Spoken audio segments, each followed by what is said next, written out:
আসসালামু আলাইকুম। সবাই কেমন আছেন? আমার শরীরটা অনেক খারাপ, শরীরটা ভালো না। সবাই একটু দোয়া করবেন।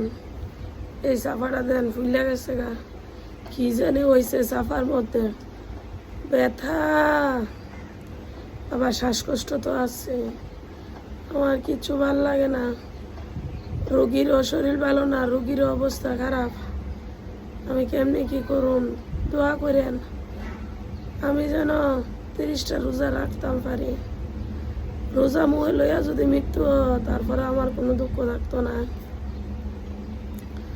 রোজাটা মুহ রেখে যদি আমি মরেও যাই, আমার কোনো কষ্ট থাকতো না। আর দোয়া করেন আমার 2টা বাচ্চার লেগে, আল্লাহ যেন তারারে ভালো রাখে। জানি না কি ভাগ্য লইয়া আইছি দুনিয়াতে, আল্লাহ কিরে এত কষ্ট দিতেছে, একটার পর একটা, একটার পর একটা। হ্যাঁ,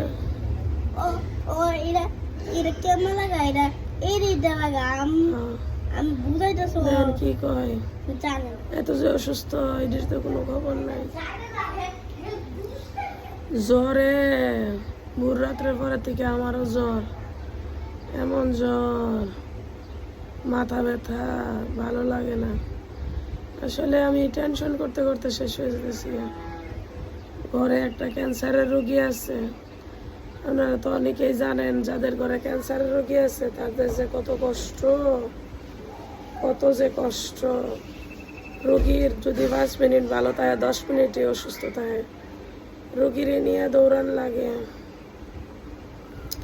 এই যে রোগীর আবার জ্বর, রোগীর ওষুধ নাই, আবার ওষুধ আনতে যাইতে হইব। মানে সব দিক মিলায়া কেমন জানি হয়ে গেছি। এখন আর নিজের বাঁচতে ইচ্ছা করে না। এত যন্ত্রণা, এত কষ্ট, নিজেই গেছি একদম অসুস্থ হইয়া। যন্ত্রণা একটার পর একটা, একটার পর একটা আসেই আছে। রোগ একটার পর একটা আছে। এই দেহটার মধ্যে 9টা অপারেশন।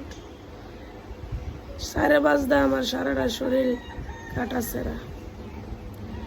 আমি এদিকে শুইলে এদিকে ব্যথা পাই, এদিকে শুইলে এদিকে ব্যথা পাই। দাঁতের ব্যথা, দাঁতে যে কি হয়েছে, দাঁতে তো পুরো ধরাও দেখা যায় না। নাকেল দাঁতে উঠবো না কি তা বুঝতেছি না। জাইমটা একটু ফুল্লা রয়েছে, এত ব্যথা আর সহ্য করতে পারি না। আল্লাহ, আজ শুক্রবারের দিন, আজ রমজান মাসের প্রথম জুম্মা। আল্লাহ, তুমি সবাইরে ক্ষমা করে দিও, সবাইরে ভালো রেখো।